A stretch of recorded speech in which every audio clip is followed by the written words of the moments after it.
many problems that human beings are suffering is simply because we have lost that awareness as to how to be in sync with the many forces. If you become in rhythm with life, you will also wake up somewhere after 3 a.m. At that time, if you sit up and do whatever process you have been initiated for, it will bear maximum fruit.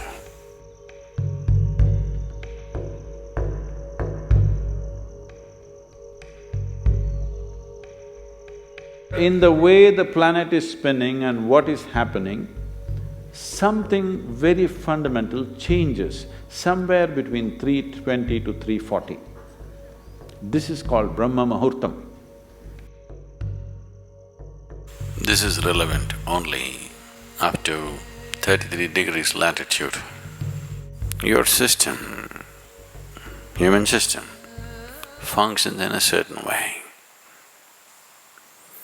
It is a possibility. So, there has been an awareness about making use of this possibility. Your life is a product of many things that we call as the universe, many things that we call as existence. So we are a consequence of a certain phenomenal happening that we call as cosmos. We are not an individual existence. So when you get in sync, certain things will happen. You know, there's a cicadas in where we are in Tennessee, the US ashram, they wake up once in 17 years. Can you beat it? They know it is 17 years and they come awake and they breathe and they go back to sleep. They're keeping time once in 17 years, no alarm bell anywhere. Well, how is this? I'm saying they're in sync with nature. We have lost sync within nature and we think that is our nature. No. All the many ailments, many problems that human beings are suffering is simply because we have lost that awareness as to how to be in sync with the many forces which are making us who we are. So yoga is to bring that sync so that you are in rhythm with life. If you become in rhythm with life, you will also wake up somewhere just after 3 a.m. If you're conscious, suddenly a certain spark of aliveness will happen within you. Even if you're in deep sleep, you will come awake. This must happen to you. This means you're falling in sync with it. You're falling in sync with life. So what should I do? Should I meditate? Should I do a kriya? Doesn't matter what. You must do a process for which you have been initiated for.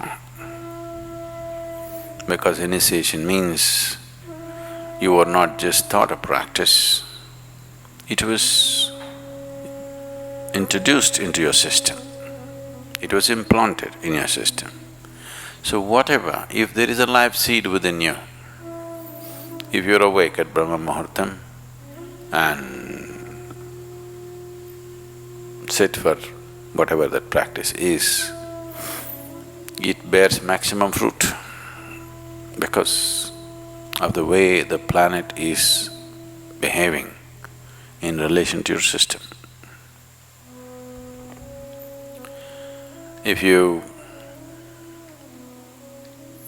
become aware in a certain way, a certain level of awareness is achieved within you, you will see, you will simply know when the time is. If you go to bed at the right time, you don't have to look at your watch. You will always know when it is 3:40, because the body will behave in a different way.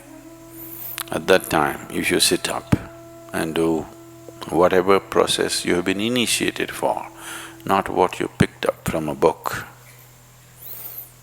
it will bear maximum fruit.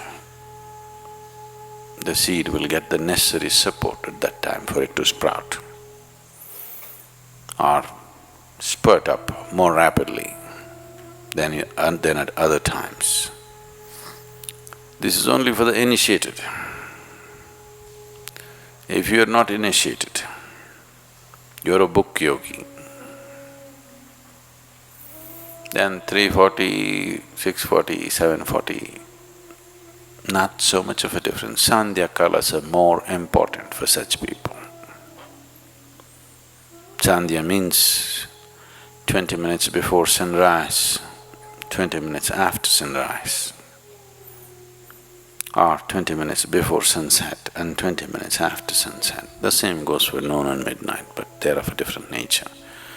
So these two twilights are better for the uninitiated.